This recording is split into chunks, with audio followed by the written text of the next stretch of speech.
Good morning, ladies and gentlemen, and I would like to welcome you to our next talk. It's about quantum cryptography. It's even hard to speak it, even worse to do it, and possible attacks.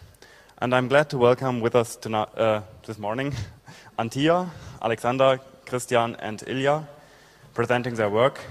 And for those of you interested, there will also be a live demonstration afterwards on the right-hand side in the exterior of this hall. Thank you very much. Enjoy.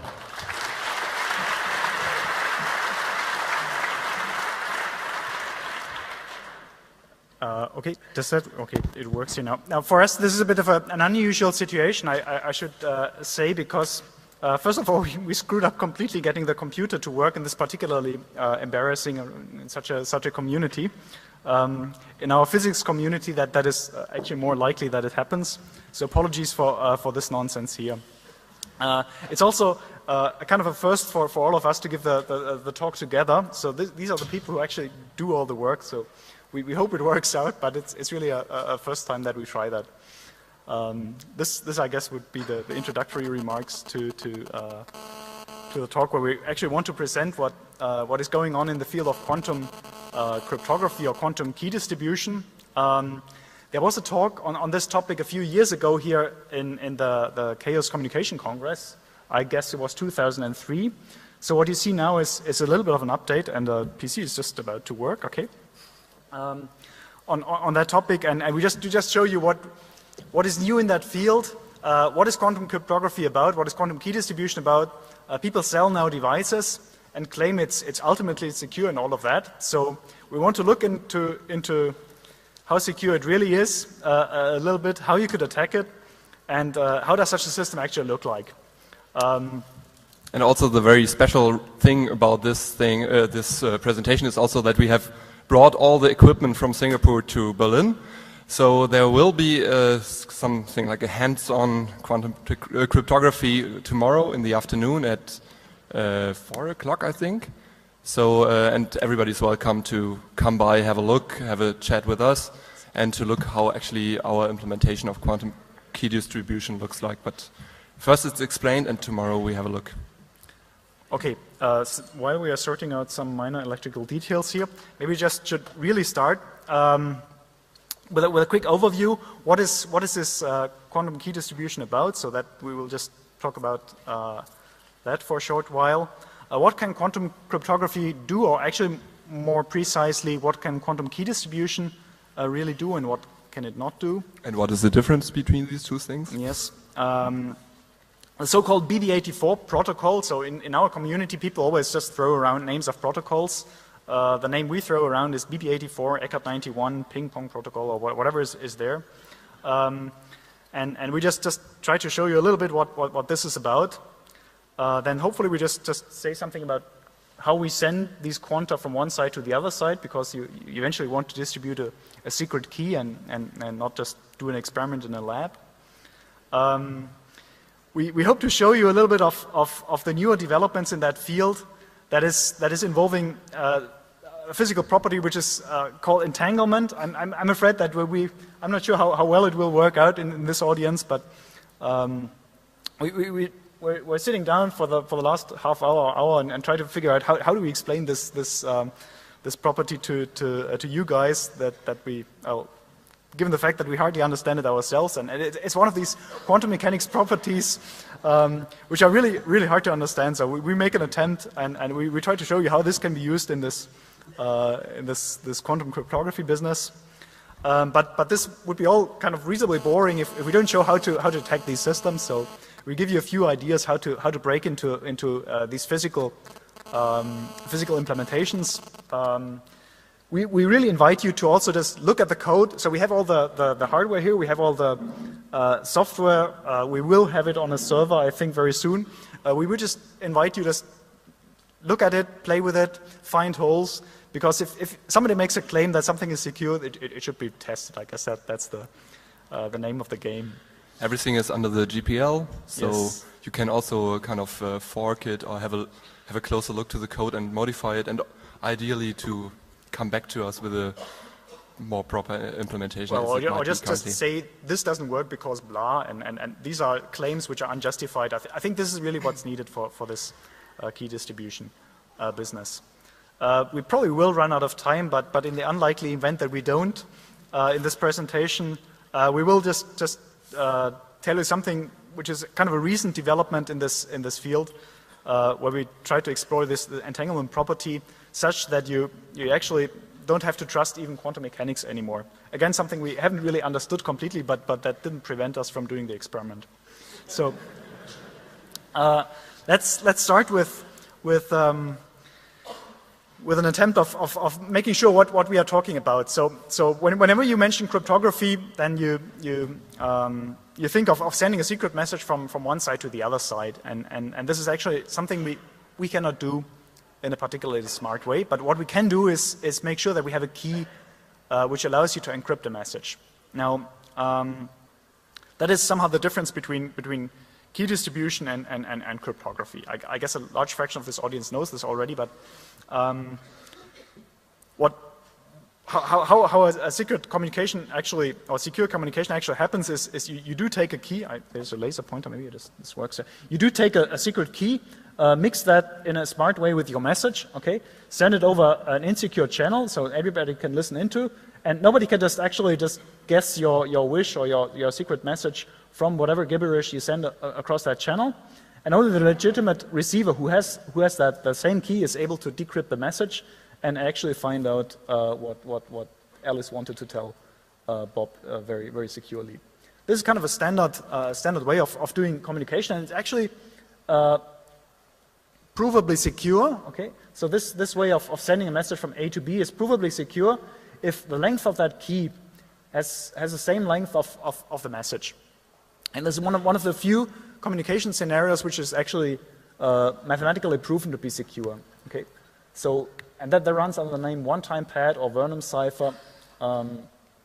So this is how you just securely communicate if you have a key.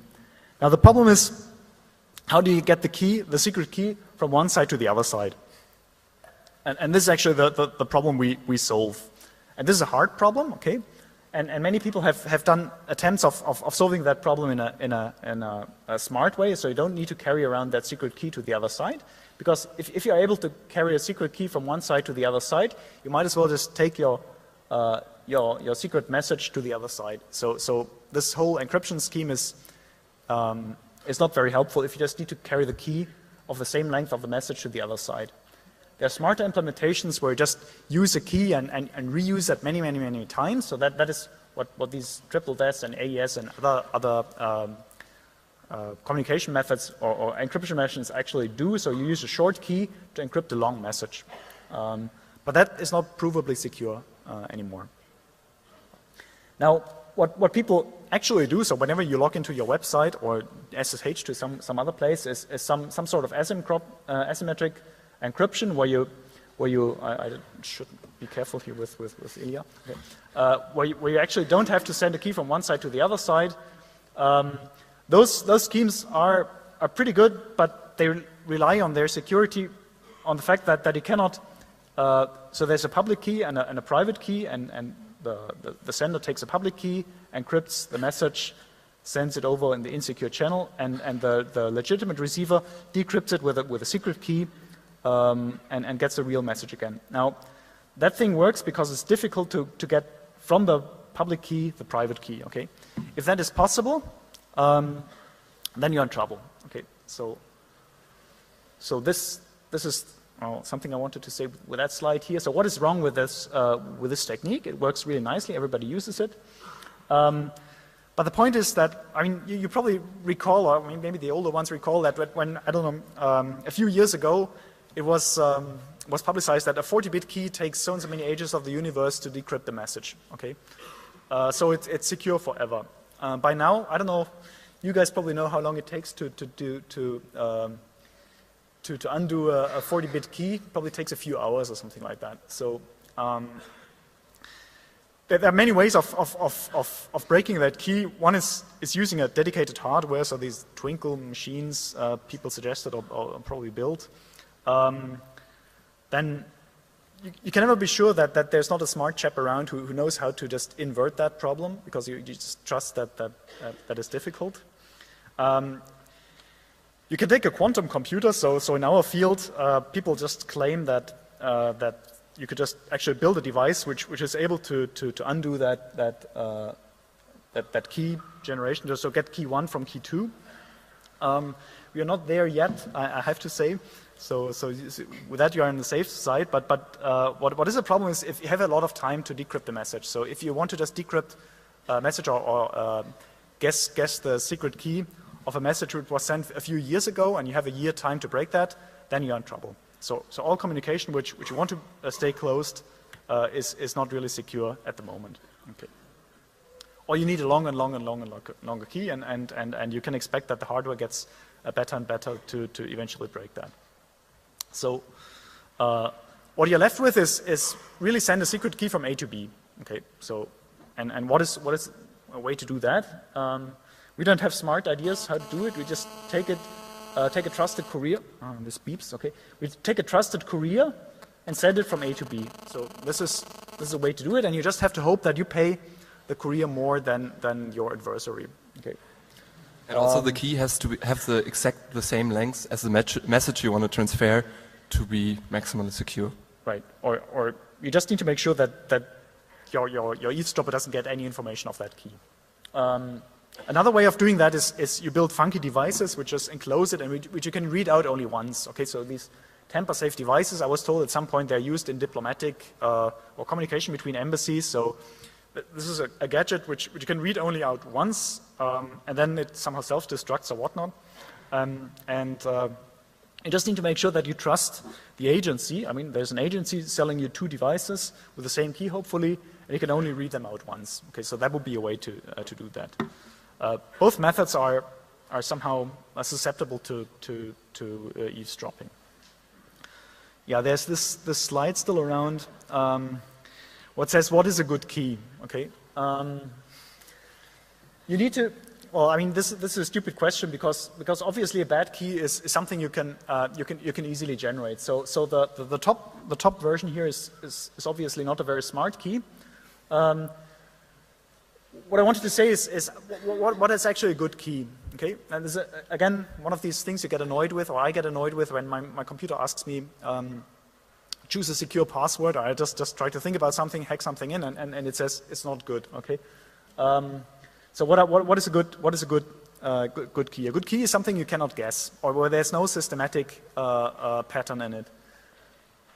You want to really have it looking like random numbers, and that's why it's so difficult to memorize all these stupid keywords or passwords. There's a big problem mathematically, and that is that you cannot prove that something is a good key. Okay, so there's no mathematical method to tell something is a good key. Something may look like a good key, and there are all these tests of randomness. I think NIST sells that or does that. Or many institutions, you just go with your key material or some device which produces key material. They look at it and they say, it's a good random number. But what they really say is we couldn't find any pattern in it. Okay, so if you get a key where you don't trust, where you don't see any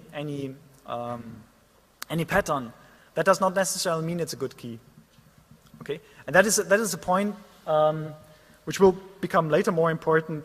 That you have to be careful with the randomness you use to generate your key, and that is something actually where this quantum mechanics can help, or several implementations can help. Yeah, the next point is now I switch back to my being a physicist thing. How can you transport information from one side to the other side? And the first thing you keep in mind is if you trust your career, you keep in mind that all information is physical. Okay, so you somehow need to write down numbers, or need to, punch. We saw these steamboat things. If you have this paper strip with holes in it, that can encode information. You can just use a normal pen, write something in a book, and send it by normal mail to the other side. You can send a hard disk to the other side where you have a magnetized thing. You can have electric charge if you have these memory sticks. All information is physical. A dye spot on a CD, a light pulse, a radio wave, all is physical. Okay. And in classical physics, you can copy and measure as often as you like. Okay, so whenever there's a physical implementation of an information, so charge, you can measure that charge. If you can measure the charge, no matter how well you hide that, you can copy it.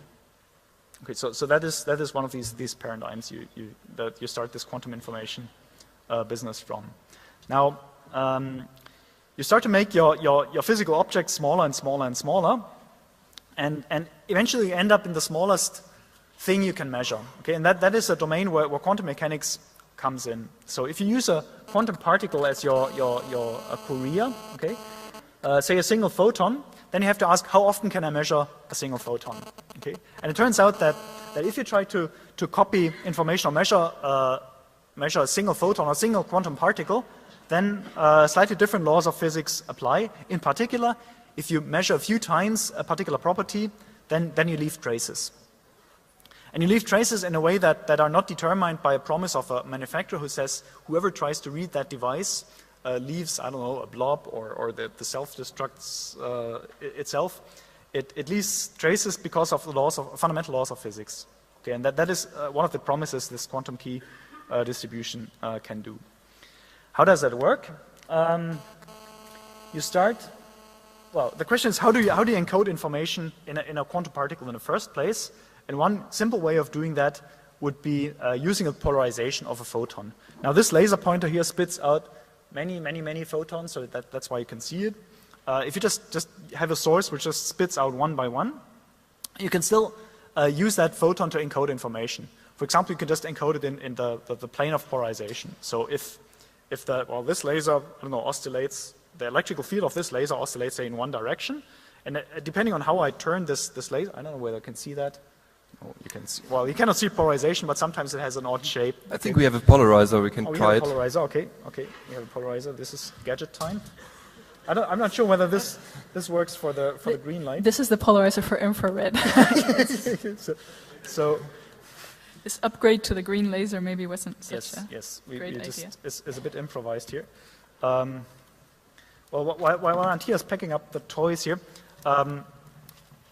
let's just try to show how do you measure a polarization or the information. How do you get back this information of a 0 and 1? And we typically don't use these sheet polarizers. We use a polarizing beam splitter. Polarizing beam splitters are can be based on birefringent material. You maybe have seen all these physics books, these calcite prisms and all this nonsense. Basically, these devices allow you to need this laser. You have another one? Okay. I think it doesn't work. It doesn't work. So you take your photon, one polarization goes through, okay, the other always gets reflected. That's what a polarizing beam splitter does. And then you have photodetectors which can see single photons. You make a single photoelectron out of it, and then a whole chain starts. We actually have a photodetector here. It looks like a very boring device. If you just want to look at it, it just makes a photoelectron, and you see a large signal out of it. So then you end up with a 0 and 1 out of your detectors. One trick is you can only detect a photon once. Okay, once you make a photoelectron out of it, it's gone, and all its polarization properties are gone as well. And this is somehow how this quantum key distribution comes together. But before we go there, you need to keep in mind that you can not only use vertical and horizontal polarization, so the plane of the electric field, for that photon, but you can also use other polarizations. For example, vertical and horizontal polarization of 45 degrees and minus 45 degrees. Okay? As long as these polarizations are orthogonal, or just perpendicular, you can encode zeros and ones into that thing. Now, quantum mechanically, that can be written as a superposition. Okay? So the 45-degree polarization can be written as horizontal plus vertical, and the other one as horizontal minus vertical. Okay? That is not too illuminating at this point. Why did we need this superposition principle here? Because we thought that nobody would understand the following slide otherwise. So the idea is that before we had I didn't really mean it to sound like that, but the idea is that you have a beam splitter there, polarizing beam splitter, okay? And in quantum mechanics, if you have a polarization, there's no such thing as a measurement that says, what is that polarization? You just cannot ask that question. The only thing you can ask is it like this or like this? Or is it like this or like this? So you always have these binary options if it's for this particular dimension of Hilbert space. That was very clear, right? Okay, so imagine you have something like that, and if you send light, just a laser beam, through a polarizing beam splitter, that would transmit horizontal and reflect vertical like there, and you reduce, so if the light is bright, you can imagine that if your light is polarized like this, half of it will be transmitted, and the other half would be reflected. We're kind of used to that from high school. But now reduce the light level. You reduce it, and you end up with a single photon. And the single photon arrives to that polarizing beam splitter. What is going to happen? Will it be transmitted or will it be reflected? It's a single photon, so it cannot be split. It's a single quantum object. Okay, so it has to make a choice. And it's a completely random choice, fundamentally random choice. And the underlying reason is that it's a superposition of two different quantum states, a horizontal and a vertical one. Was that the reason? Well, I forgot that line of thought, but one thing you need to keep in mind is if you try to measure a few times the polarization with such a polarizing beam split, okay? If you just choose, say, our vertical or whatever the red color was, and send it a few times through it, you always get the same result, okay? So it always goes through all these beam splitters. Whereas if you use this 45-degree one, you get a completely random result, okay? So the outcome of where a 45-degree photon goes after such a measurement device is completely random, okay? But once you have your photon going along there, you can just send it through a whole chain of these guys, okay? So that was somehow there to show that you need to choose the correct measurement basis in order to get always the same result. And that is something which can allow you to have an eavesdropper revealing himself or herself in a communication process. And it's also quite nice to get random numbers out of your system, because when you send this 45 degrees polarization, there's a 50-50 chance always. And this is really a random process. Right, and some people sell you actual devices which make random numbers like that, or at least they say they do that. Right?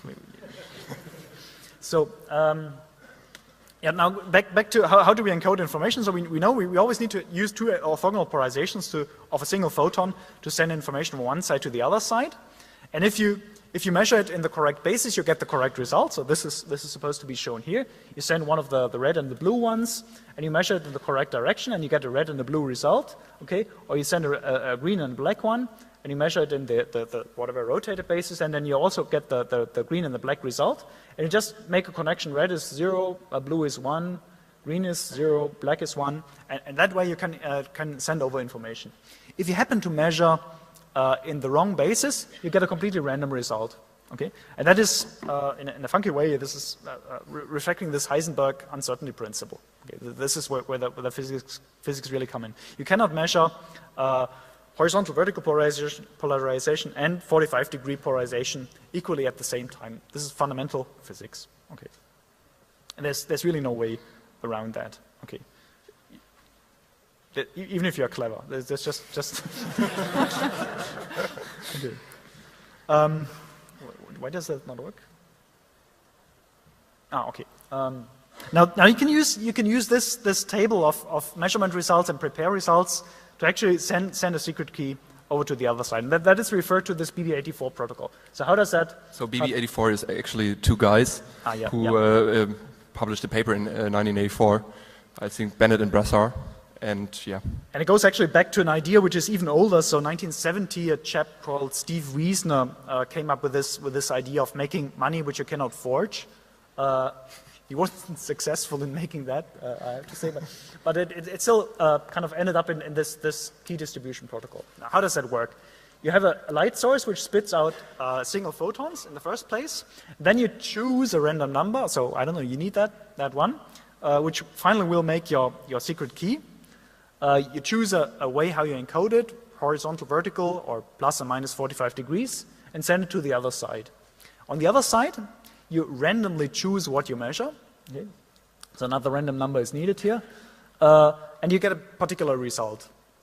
Now, if somebody wants to listen in here and doesn't know what was the basis, what was sent, there's no way you can measure that without leaving a trace or an error with a certain probability. And that is how you make sure that nobody has listened into this communication process. So after the measurement result is done here, so your photodetectors, well, we always say they went click, but they actually don't make click. So I don't know. But anyway, you just get one measurement result that a photon ended up here or there, and then you say to the other side, hey, I was using one particular basis for detecting that photon, and if it was the same basis as the chap which has chosen to send a message to the other side, then they just keep that bit, otherwise they throw it away. Okay. So in 50% of the cases, you just end up with the same random number, but it's not really random, it's the number Alice has chosen here to send over to the other place to begin with. Okay, so, and then you try to find out how many errors did you actually find, okay? So, was there, well, you take all the random bits which were put in the first place on one side, and all the measurement results on the other side, and then you try to find errors, okay? And you find errors by just talking about parities on blocks and things like that. And if you discover that some of the parities are not matching, then you know that somebody has listened in, okay? And somebody was trying to steal your key. And there are actually reliable ways of doing that without telling somebody who listens to that discussion what the key really is. So maybe two small remarks here.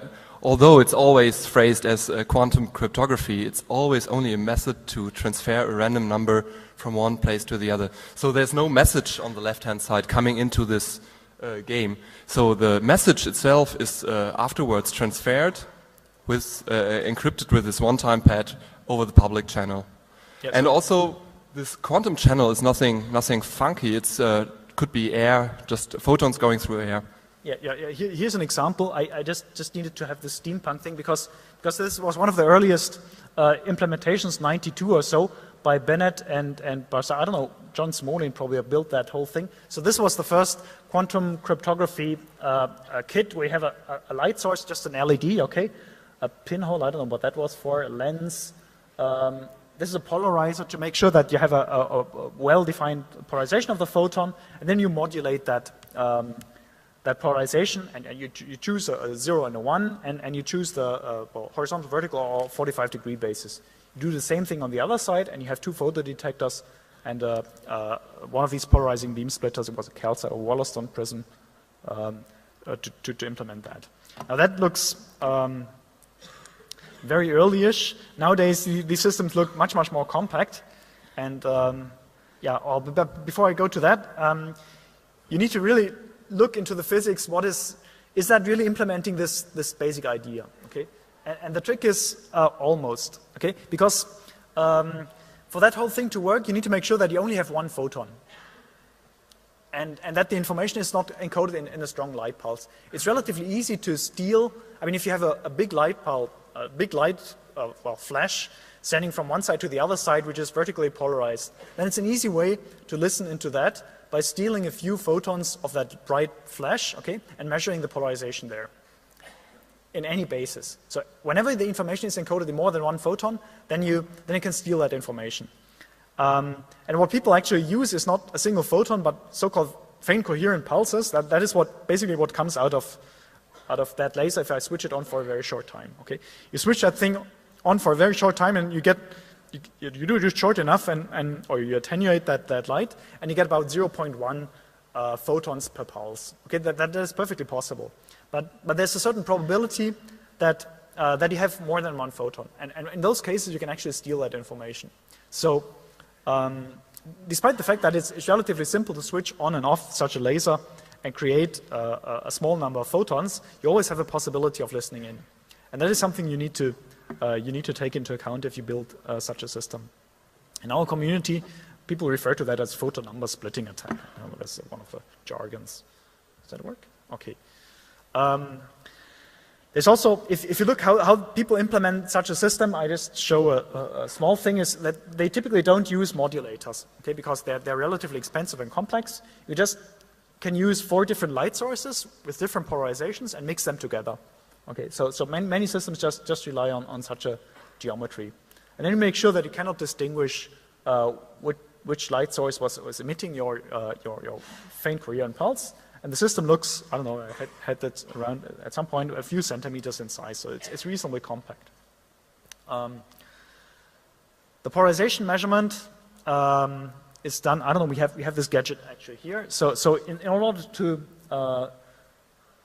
get a result, you need to somehow generate the random number to decide do you measure in horizontal, vertical, or in plus or minus 45 degree basis. And that requires that you have a good random number. A random number an eavesdropper doesn't know about. Okay. One way of doing that is just using half-silvered mirror. Okay. So that half-silvered mirror leaves 50% of the photons through and 50% get reflected. And that is a true random process. This is a random choice of the basis. In which basis are you measuring it? Yes. So you just have this device which sends a photon either in one way or the other way, and then you measure in this horizontal vertical thing, or you just rotate it. This is one of the devices which just rotates polarization, and you measure it in the other polarization. So that is how such a device looks like. Setup could be really compact. So this is everything implemented on the receiver side. So 2 beam splitters, 4 detectors, and one non-polarizing beam splitter. You can have a look afterwards, and also in the presentation tomorrow. Yeah, feel free to just come by and look at the whole thing. So it's not very complicated. These physical devices here, actually you can see them quite easily. They're just pieces of glass or pieces of calcite. Okay. Then you need to send the photons from one side to the other side. So you need some telescopes to send them over, and that well, at some point we just went on 2 mountaintops. This is a quantum channel now. Yes, we just send light from one side to the other side. You need to, for all these quantum key distribution things, you need to see the other side, either by just direct view or through an optical fiber. Okay, so if you just take a long optical fiber to send these photons through, you need to make sure that there's nothing in between which somehow amplifies that light or measures it and makes discrete data out of it and sends it away, because every measurement attempt in between would look like an eavesdropping attempt. So whenever you want to send this photon over to the other side, you cannot have any amplifiers in between. So either just a transparent long fiber or just a direct line of sight. Yeah, now people just make that longer and longer because they want to go to satellites. So I think recently they went to 2 Canary Islands, okay, and they had 2 telescopes, so this works really nicely, and this is still cheaper than going onto a space station and trying the whole game. Other people work on using fast data rates, because what nobody ever says is that these schemes produce not a lot of key. Okay, so typical key rates are in the order of kilobits per second. That's what you see. And quite recently, people have started to just push that up to, say, a megabit per second of secret key. That is still much slower than your standard network connection, but it's often enough good for encrypting secret messages. I mean, how many secret things can you actually send to the other side? I don't know. Okay. This is one way of attacking such a system. Okay. If you use 4 different light sources, physics guarantees you that whatever you do in polarization measurements of that photon will reveal an eavesdropper, because you somehow spoil that. You just create error. But one way of attacking such a system is you don't measure the polarization. Okay, what you can do is just you measure, say, the color of each of these laser diodes, because they may be slightly different. So we have our four laser diodes, and look at what is the spectrum emitted by these diodes. Then you see that they're slightly different. And if you just measure the color, not the polarization, then you can guess already a lot of information about that key. So that is something you need to somehow take into account. Pardon? This is just because it's easy to see on the screen. There's just black LED. No, I mean just they're slightly different spectra. They're all typically red or something like that. So one of the real problems of these systems, and this is basically the scheme of all the commercial systems you can buy. So there are a few companies who sell you a quantum key distribution system, and they promise you it's totally secure, secured by laws of physics and all of that. But what they don't say is that these schemes, they prepare actually a secret key, or that key you choose to send an information over to the other side. And in this whole process, you need lots and lots and lots and lots of random numbers. And if those random numbers are known to an eavesdropper or to an adversary, then the whole chain is not secure anymore. So what you really need to do is you need to trust your random numbers in order to I mean, you need to trust the physics, but the physics we are reasonably sure that this works out. But the random numbers you need to need for this whole process is one of the open barn doors for these communication systems. No, but and also the random number on the receiver side could be just a beam splitter, for example. Yes, yeah. This one we got rid of, but these ones you still need. Okay, and as soon as you need these random numbers, or if you don't trust those random numbers, then you have a problem. Okay, and for those who use random number generators, megabits per second is something which is really stressful to make. Now, the trick is, can we use quantum mechanics to do that in a smarter way than just making random numbers, making a photon, sending it to the other side and measuring it? And the answer is yes, you can do something which is similar to this tamper-safe device, and really uses quantum mechanics to generate also those random numbers. And there's another property you need to use for that, and this is the so-called entanglement. Entanglement comes from this German word Verschränkung, and this is one of the really weird things to understand in quantum mechanics, so this is difficult, and I leave it to Antija to explain. Why did I suspect that? Yeah, so this is actually yesterday we were talking about, you know, how do we explain entanglement, and we got into a discussion which meant that we didn't get the talk finished. It's quite hard. In fact, nobody has an intuitive understanding of what entanglement is. It's a lot easier to say what it isn't. It actually is defined in terms of a negative statement than what it is. So our attempt there is, imagine that you have a quantum system. So it's that big circle there. And you arbitrarily divide it into two pieces. Now, normally in our common life, you can say, well, I can describe that system by saying the properties of A, of subsection A are such, and the properties of subsection B are these other properties. If you have an entangled system, entangled between A and B, you cannot do such a thing. It just doesn't work. You will not describe all the properties of the system by just saying A behaves like this and B behaves like that. There are a number of properties that you can only really describe as joint properties, as common properties of the system. In physics, we write that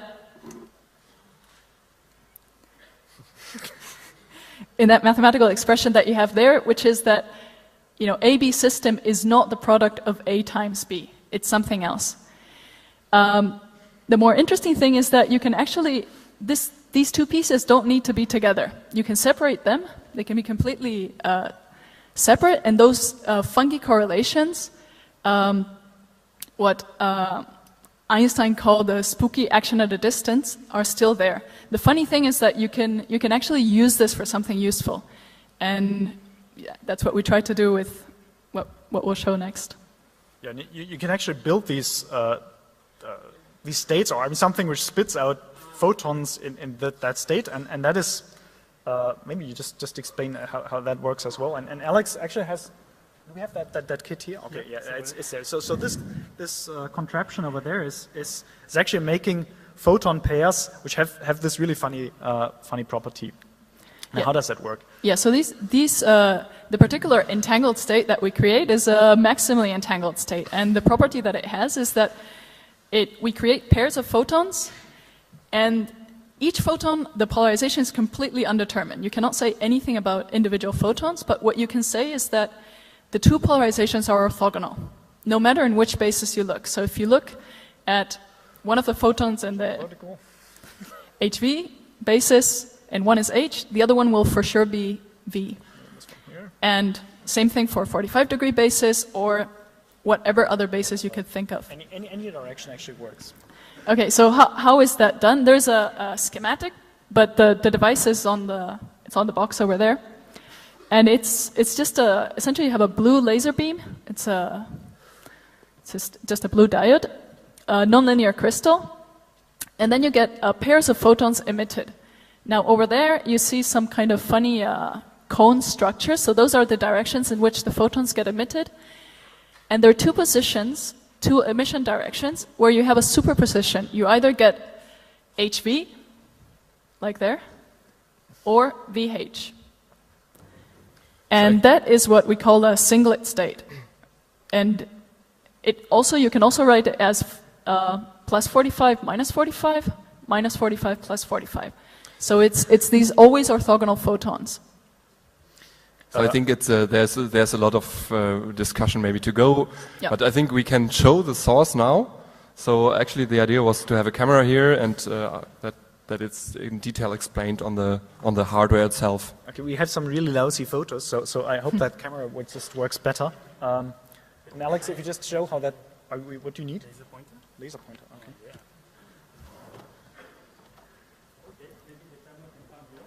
Wait, nobody can hear Alex. Okay. No, we still cannot hear you.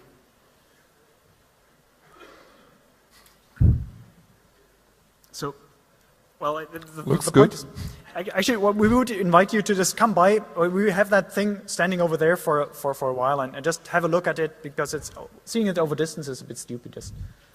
Yeah, maybe we get a picture on the screen and then we explain what might be on there. Does that camera just make it onto that screen, or is it just? Okay. Well, I don't know what the camera does, but we probably just need to just. Now I also don't have a laser pointer, so. Okay. Yeah, you just explained the whole thing on the screen. Okay. Right. So what we have here is this source which makes that entangled photon there. Maybe it's a good idea to get the microphone working and also the camera working. Nothing works. It's like in physics in school. Okay, nothing ever works. Okay, there's another microphone. Trust us, it works really. Hello?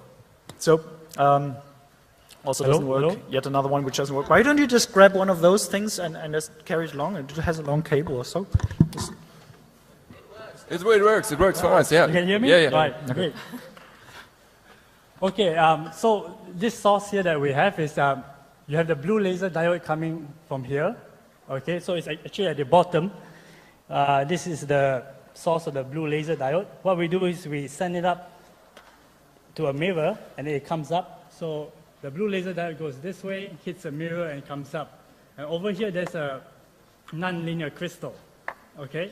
Now, so if you do a top-down view, the laser diode, the blue beam comes from here, and we put the nonlinear crystal here. Okay? Now, remember in that figure of 8 that we have, there were two directions in which the entangled photons come out. This one, okay. Yep. This one. So okay. remember, these are two parts here.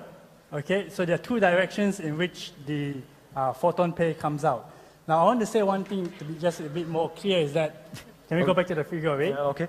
Okay, in this idler ring here, all the photons are horizontally polarized, and in this ring here, all of them are vertically polarized.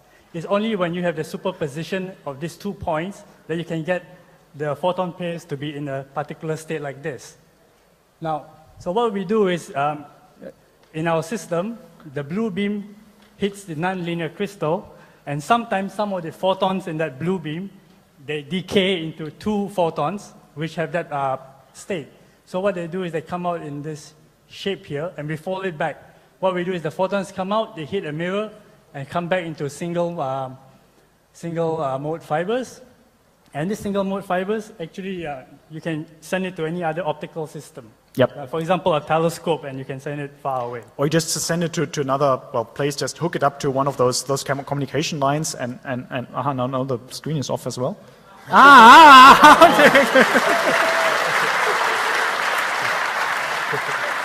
Very nice. Thanks a lot. This is yeah, same Yeah. It setup. has So- less elements there. So what I was saying is this is the blue beam will come this way, okay?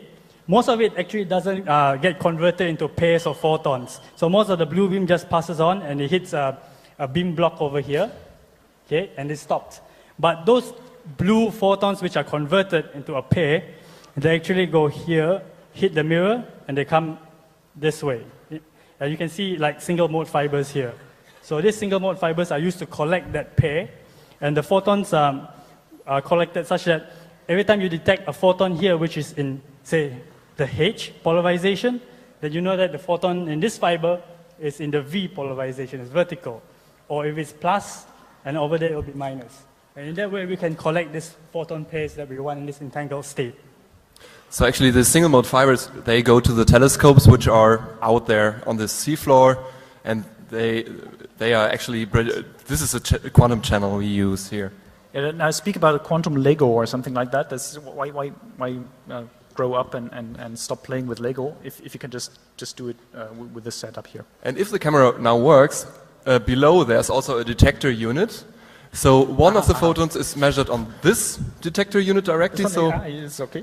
And This is the detector unit? yeah, this is the detector unit. So there is, for example, from the front side you see a optical fiber input, and then there is such a polarization measurement done, and the other photon is sent over the telescopes to the other side, and there's another measurement done.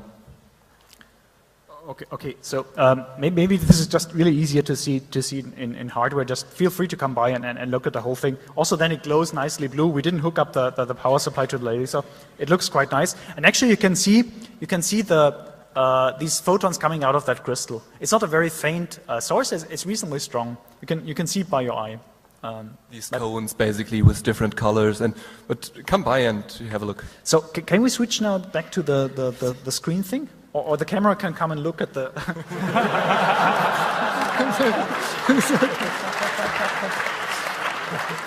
so I don't know how that...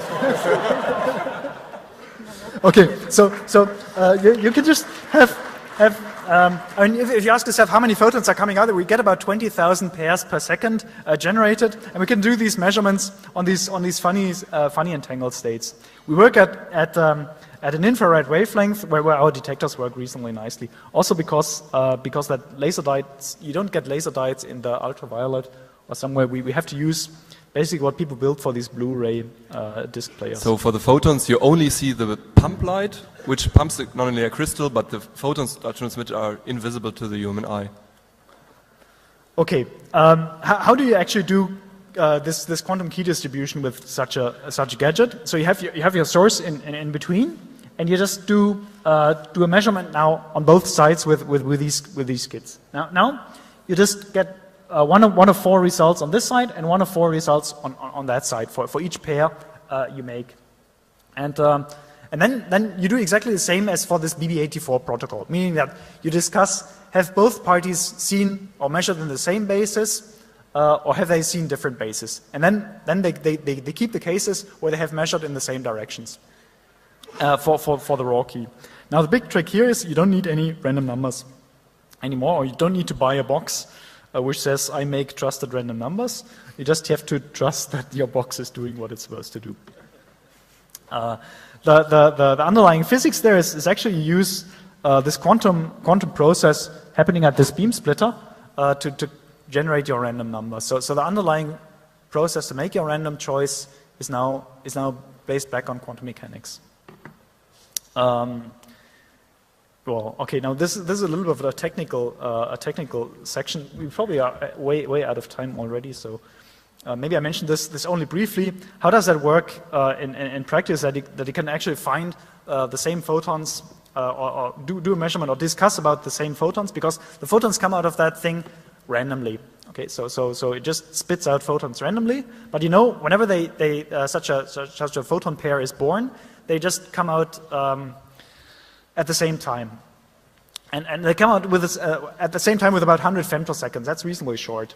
So you can use this same instant of birth of these 2 photons to find the corresponding photons, and that is done. I don't know how to do that by writing down exactly what is the arrival time of a photon at each of the detectors, and we do that with a gadget we have here. I don't know, this is a small USB thing, which just writes down the arrival time of a photon with 125 picoseconds. Okay, that is reasonably short. So then the 2 parties discuss later on, okay, I have seen a photon at 5 o'clock, and I've seen a photon at 5 o'clock plus 10 picoseconds or something like that, and they say that must be from the same pair, okay? If there's a photon at 5 o'clock and one at 5 o'clock and 10 nanoseconds, then you know, these are two different pairs. We don't need to discuss about them. Now, for that, you need somehow well, at the moment, we still need an atomic clock, and I thought I'd just bring along an atomic clock. This is a remarkably boring device. It has not even an on switch, okay? I opened it once, and, Yes. and since then it lost its accuracy.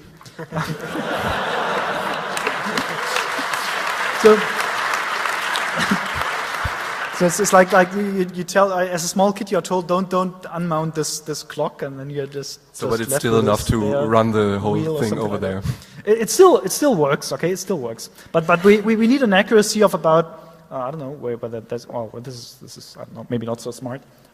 You need an accuracy of about 1 part in 10 to the minus 1 part in 10 to the 9, okay? Accuracy of these clocks, such that we can actually identify these pairs. 1 second in 30 years, was it, huh? Yes, and well, the thing started out in 1 second in, I don't know, 300 years or something like that, and then it's now 1 in 30 years. It's actually still more accurate than we would like to have it, because why do you need an atomic clock? And this is kind of a challenge. Well, maybe I just show how this protocol actually works. So you have your detectors on both sides. Well, this is showing.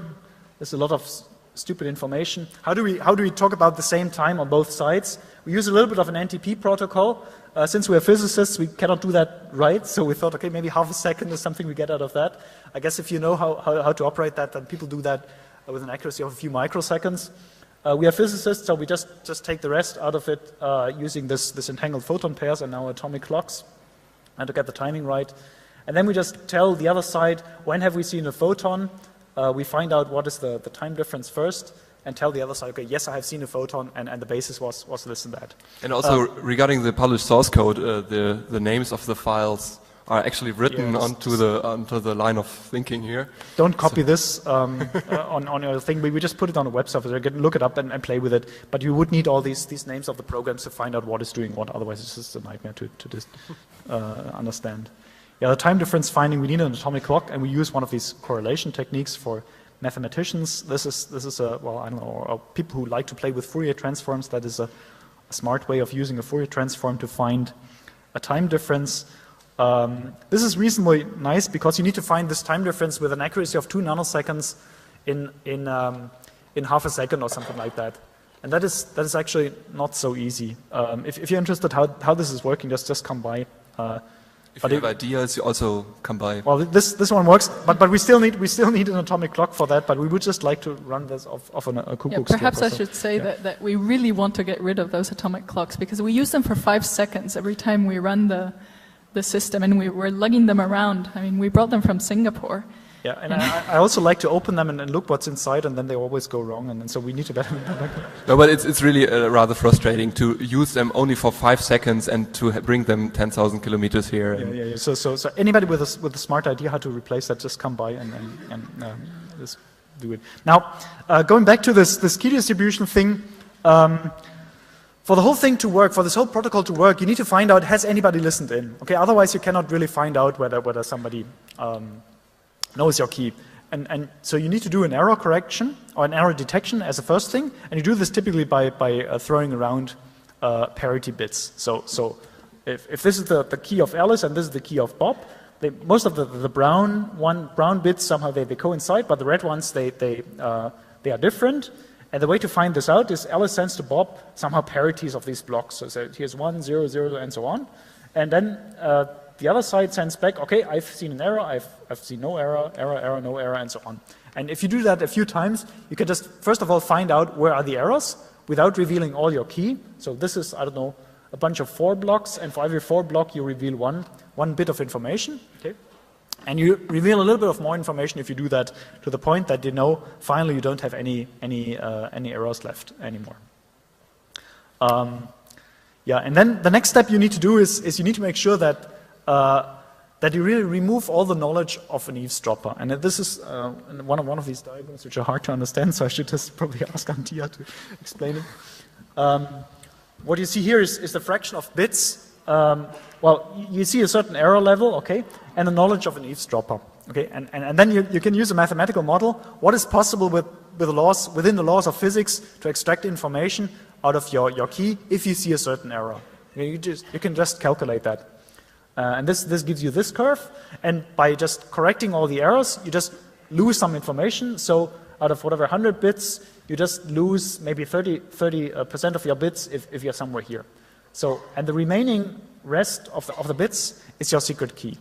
Okay, so that is really left as your key material. So to summarize a little bit, the number of coincidences which we have from the source is not the number of transferred secure key.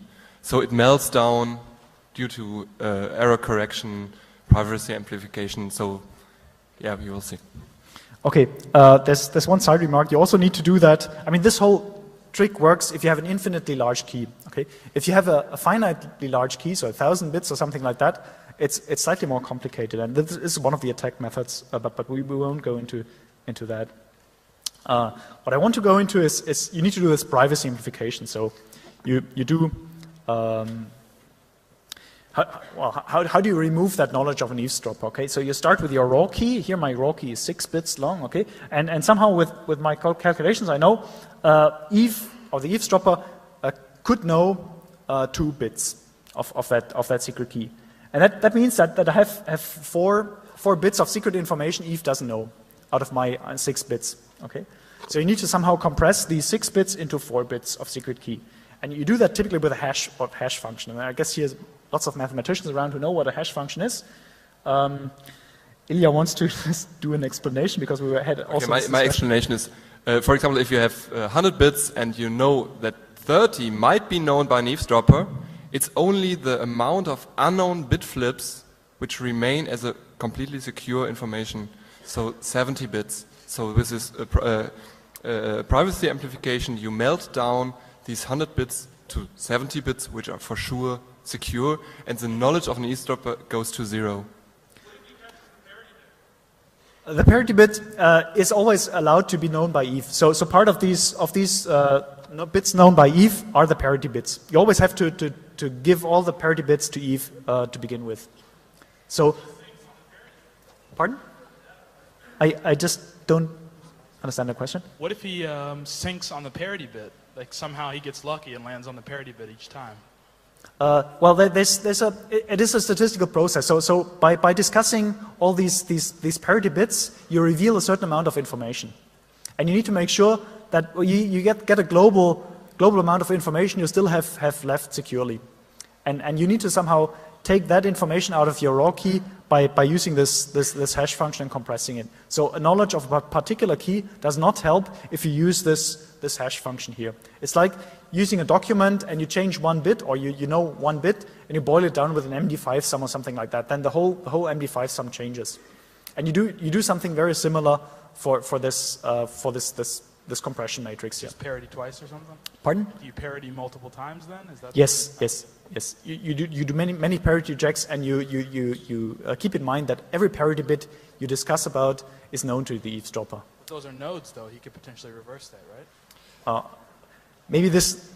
I'm not exactly sure whether I understand your question, but I think we should discuss it later on, because now I think we are almost out of time completely, so we have to rush through the rest of the talk. That you get everything out of it. We just stop at some point, I would say. But it's really okay. So what we have set this up and exchanged a key over our campus here in Singapore. There are just important things to point out is here the swimming pool. Our physics department is somewhere here, and a few meters above my fridge at home is what was the receiving telescope. The setup you just see outside. If you send light through the atmosphere, you see these blobs of hot air and that wiggles around that photon. When I say photon, I just should say how does such a photon look like? Okay, photon is not a small thing. Okay, our photons, for example, when they are sent through these telescopes, they have a diameter of a few centimeters and a thickness of a few hundred micrometers. So it's like a sheet of paper here has about 100 micrometer thickness. So you can consider all these photons flying around as somehow small pancakes of paper flying with the speed of light to the other side. well, what we then showed to other physicists is how many bits per second or how many accidental coincidences do we have. One thing is we did this at night, okay, because in the morning at 7 o'clock, sunlight comes up and spits lots of photons into our system. And we somehow see all the photons from the sun and not the photons anymore from that source. Ilya is running away already. You end up with a certain number of key bits, okay. This is a few hundred bits per second we get out of that system at an error rate of about 5%. After this error correction, I should say this is the key rate after all this error correction. And it would be, I mean, 500 bits per second or 800 bits per second is not a lot, but it's still enough to just feed your steampunk TT, the typewriters with secret keys, and it's actually good enough for establishing fresh keys for all these AES systems. This is how it looks like on the rooftop, but you just look at the whole thing directly yourself. We are completely running out of time. I should just say there's actually ways to attack that system as well, and maybe I just leave that to Antje a little bit to explain how this particular attack works. Okay, I just rushed through it then. The idea there is that, of course, you can never have the eavesdropper know which detector clicked. If the eavesdropper knows which detector clicked, you're dead. I mean, they know, he or she will know everything there is to know. Now the problem is that you have physically different detectors. In the same way that before, Christian was talking about the different spectral signatures of the lasers used to send the single photons. Now you have 4 physically different detectors with slightly different, say, circuits around them. Now, to detect these coincidences, to find these timing correlations, we exchange over a public channel, we exchange all the timing information. Now the problem is, is there any time signature associated to those APDs, to those avalanche photodiodes, or the associated circuitry? We decided to test this out in one of in this system actually, and we found the following. So there what you see is the 4 detectors that we're using for the 2 bases, HV 45 and minus 45, and you see that if you take a common zero of time, they actually react in slightly different times, in slightly different time frames. Now that is, all this information goes through the public channel. So if you listen carefully, you could in principle extract information about which detector fired. And we thought, at first we saw this and we thought, well, I mean, it's not that much. It's maybe half a nanosecond or 300 picoseconds. But it actually turns out that is revealing an extreme amount of information. So if you look at the graph there, you see that with, say, half a nanosecond difference, the eavesdropper knows about 30% of the key exchanged. So you need to be extremely careful with these systems to pay attention to your hardware implementation. There's nothing wrong in the quantum mechanics and the protocol or anything of that sort, but you need to pay attention to these type of things.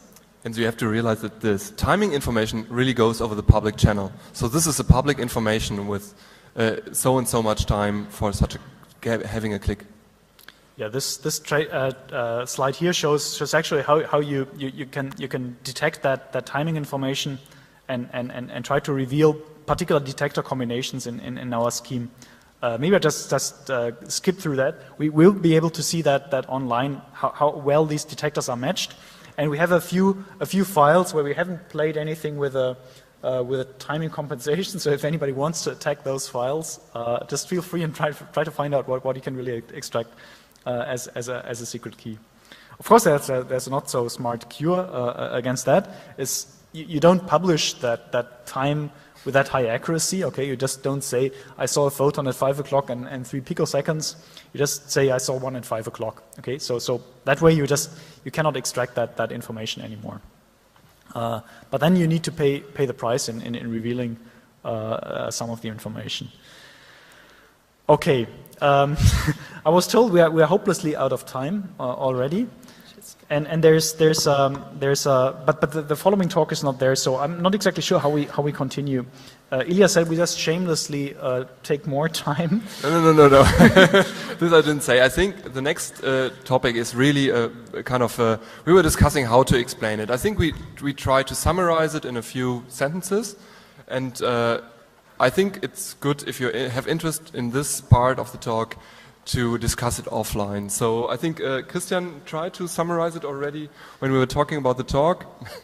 And I think also in the end, I think there is a little bit of summary and also an announcement for tomorrow, and also where you get the source code and all the background information. The funny thing about that scheme is that now we use all this quantum mechanics to exchange their key, but now you can actually come up with a protocol where you use the measurement results coming out of there, but you don't need to even trust quantum mechanics anymore. That is something. It's a paranoid physicist. Yes. So I mean, if there are any physicists around there, in the 1930s, I guess people came up with this complaint that quantum mechanics may not be a nice theory. Because it has these stupid random results in it, and it doesn't really tell what is the exact measurement outcome on a single photon, for example. And that led to a lot of discussions. And in the 1960s or so, one chap, John Bell, came up with something where he say, okay, if there's any hidden parameter, and now we translate that into a knowledge of an eavesdropper about a quantum system, then you can construct a mathematical observation and say this quantity, or some combination of measurement results, is always smaller than 2, or the modulus is always smaller than 2. Now, once you assume that there's a knowledge of an eavesdropper, this quantity has to be always smaller than 2. And the trick is you can use this funny quantum state, this entangled quantum state, and that value actually shows you 2 squared of 2, or 2.82 something. Okay? So as long as you see in an experiment this S value of larger than 2, you know there's no knowledge of an eavesdropper about those photon pairs. And you can use this very fundamental, very deep, they say, or whatnot, a property of physics to reveal an eavesdropper.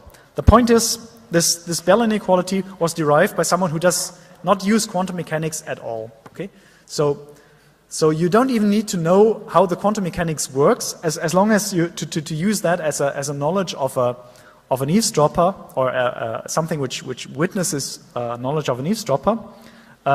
As long as you see this S value larger than 2 or smaller than -2, you know that nobody could have listened in that communication.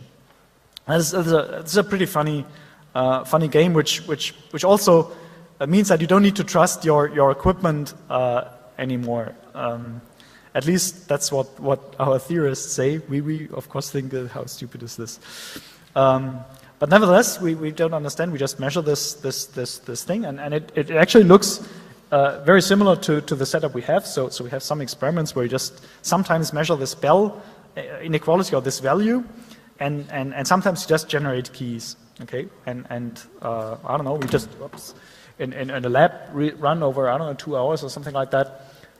We generated 10 million bits, and we have this S value here is 2.56, so it's larger than 2. It cannot be due to a photon or a pair where an eavesdropper has a knowledge of some polarization out of it, and the whole thing also works outside. So this is what we typically do. I don't know whether you can see this S here. It's 2.4. Once we bring this thing on the rooftop and go through the atmosphere, it runs overnight here. In the morning, the sun shines. Singapore, I should say, is in the tropics, for those who don't know that. And there's sometimes really hefty rainstorms. So here was a hefty rainstorm, and then they just cannot send light to the other side. The system recovers, and it just generates, I don't know, a few hundred bits per second of secret key. With that, I guess we end this whole session. Apologize for taking way too much time. For those who drink coffee, I guess it's a golden opportunity. Especially for the people who joined this presentation a little bit later on. Tomorrow at 4 o'clock in the afternoon, there's a presentation or a kind of workshop. So hands-on QKD. And actually, we set up the telescopes, and also we have the source over there on this floor, actually close to the first stairway. And we just basically shoot the single photons over the stairway. So I think there's time for questions. Yes, and this was it. I guess that was it. We will put all the source code on this particular website. We haven't done that yet, but I guess maybe this evening or so, all the source code will be open. Hello. Thank you.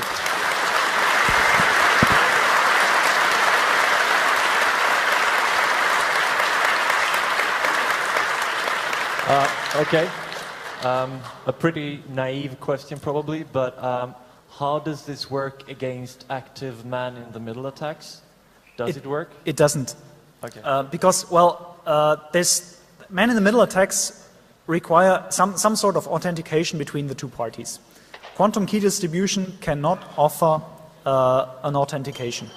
It can only exchange a key between two parties. So you require some kind of secure channel to set up this secure channel? Secure channel or an initial secret key. If Alice and Bob have one common secret, they can somehow check whether the key they generated is established between the proper people. So if you want to look at it, this quantum key distribution scheme is actually a key growing scheme. But you do need some initial secret to authenticate.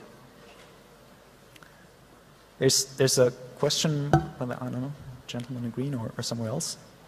Yeah, my question is,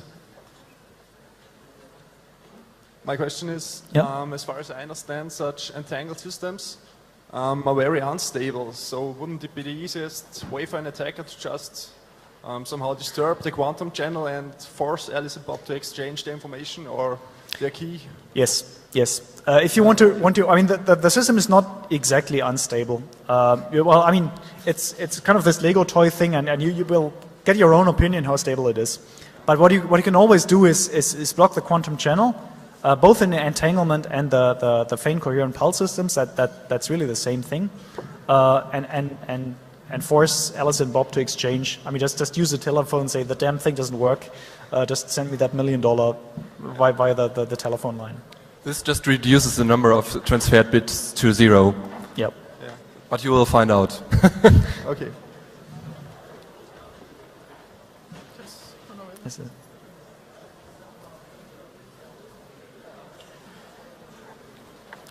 Any questions? So I might have an idea how to replace your atomic clock. I just heard a talk about the GPS system, and there it came to my attention that actually to define the location you need just 3 signals, but then you need to have an atomic clock within the GPS receiver.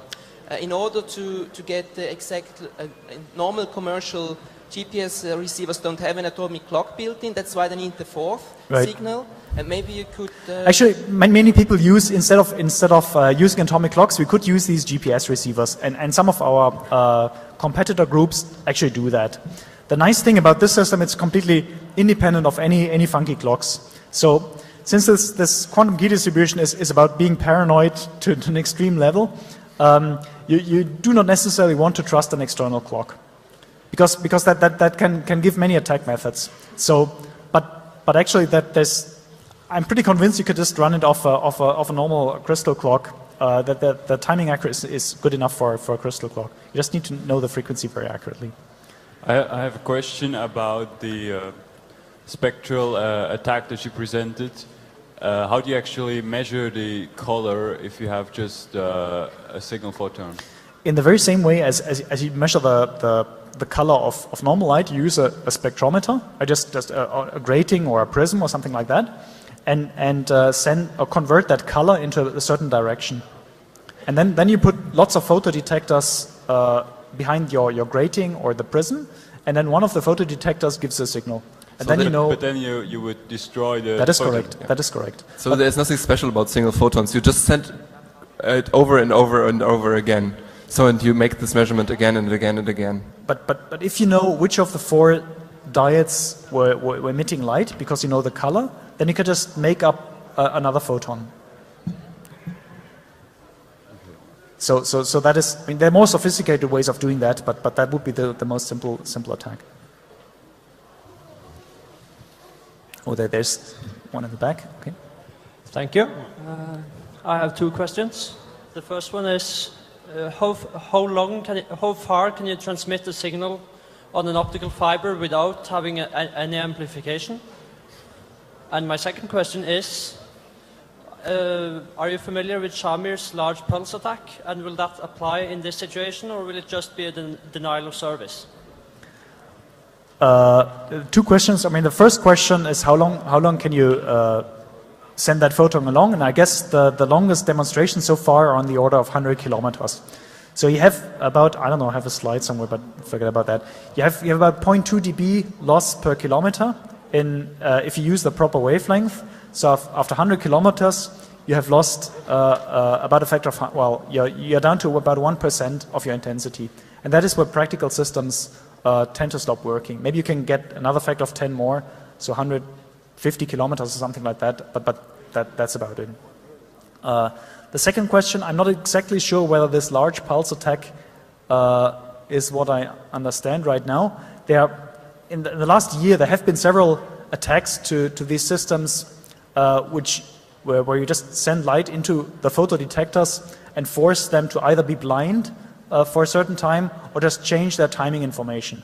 And this is yet another form of attacking such a system. So, but there you just need to blind the detector, and there's lots of different attacks you can run against those systems using physical properties of the photodetectors. And the point is, whenever somebody sells you such a system, make sure you understand what possible attacks are these guys protecting you against. I'm not sure whether that answers the question.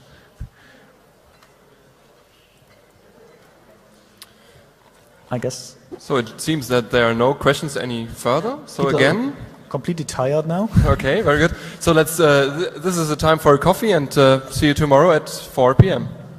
Thank you very much.